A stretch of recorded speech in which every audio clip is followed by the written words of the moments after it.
begin a well-known mimer, Loisia Mishakela, from the Shabbos Parsha Mishpatim, Parsha Shkolim Tavshin Yud Beis.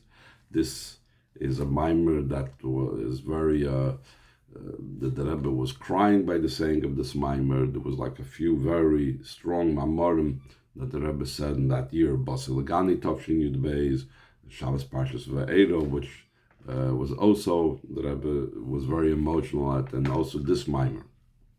So let's begin.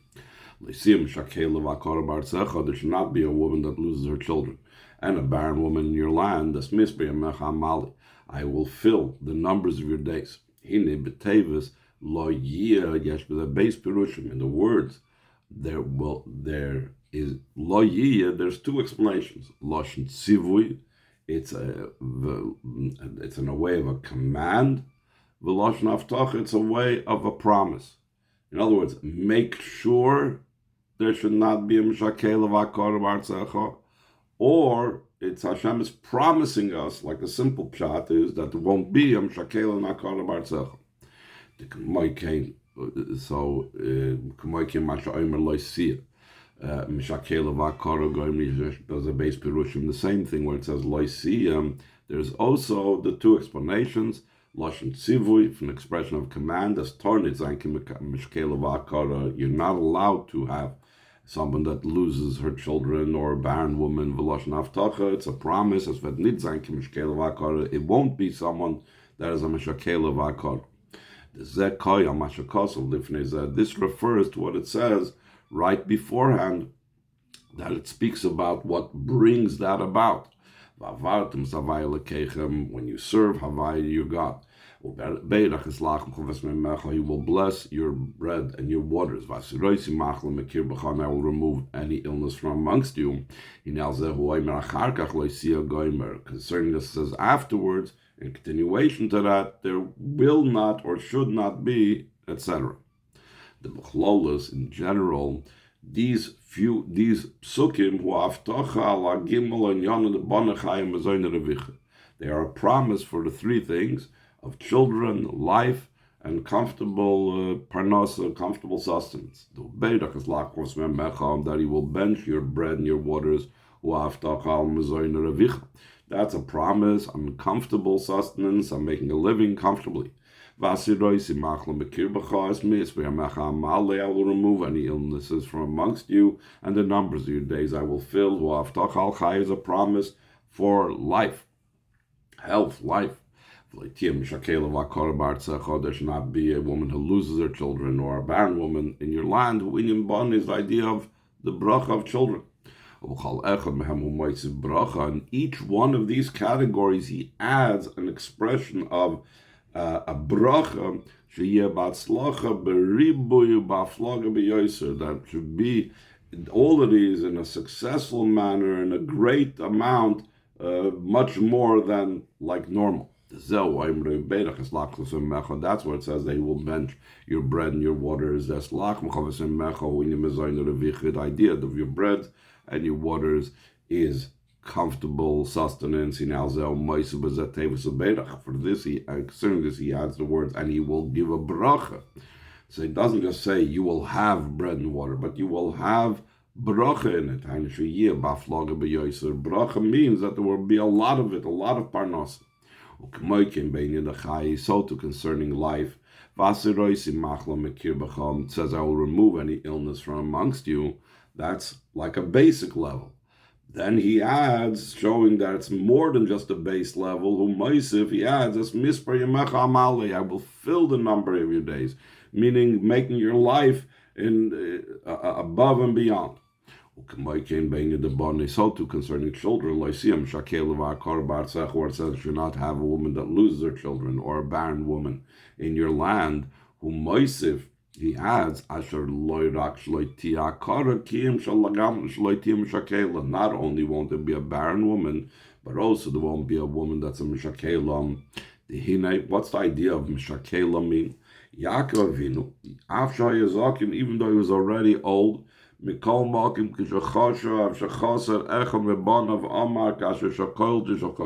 he thought that one of his sons was lost, he said, like I lost, I will that's what it is. I be in that state. So we see that shekolti could be even when a child is much older, even when the parents are old. So that's an extra bracha, not just having children, but having them grow old as well. That he says also it should not be mishakela, bracha, being the bond, it should be a bracha. What the idea of children? That's what it means. There won't be a mishakela. That they'll have long days in the way that they're supposed to have. Not chas v'shalom that their parents will outlive them. Bottom of the page, the general idea of children, a life, and comfortable living. Told it, is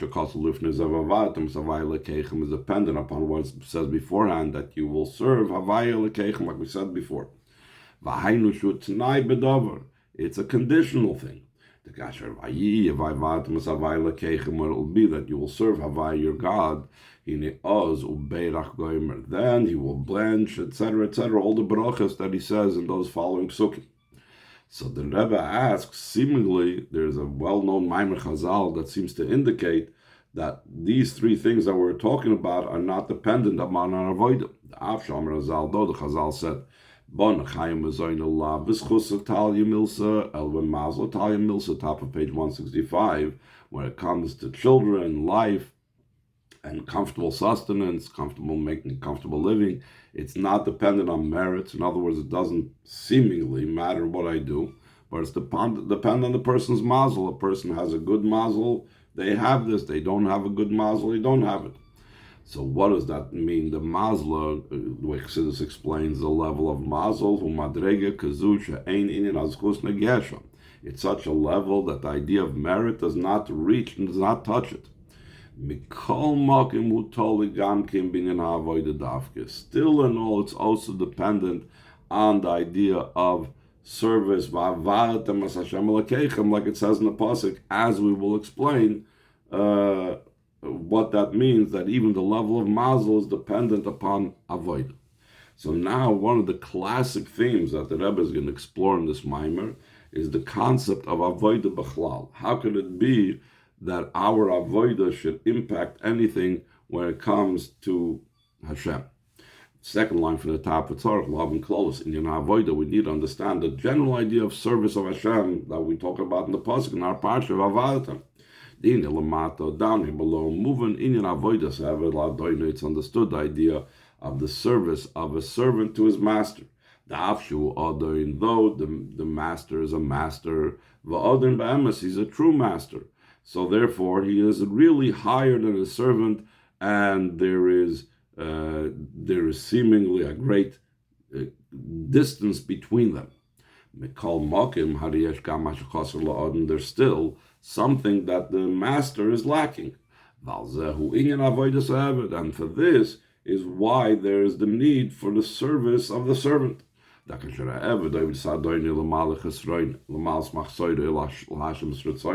servant serves his master to fulfill whatever his master is lacking, or to fulfill his will, and through his service, he complements something that the Adon would otherwise, his master would otherwise be missing. And as a result of that, there's also a complement, a completion to the servant that's serving, because he had the opportunity to fill a lack and a need that his master had. But when we talk about Hashem, he is the most complete and perfect of everything. It's not understood what idea of service applies over there, because there can't be anything that is lacking that we, with our avodah, are filling that lack. Moving even more, it's not understood. What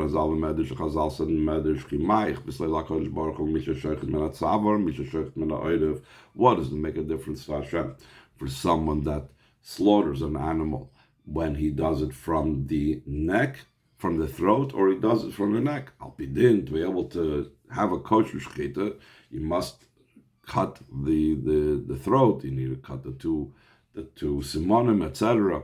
But if you cut an animal from the neck, it's not kosher. So he says that Hashem, it doesn't matter. That's what the Chazal say. But why does it matter? The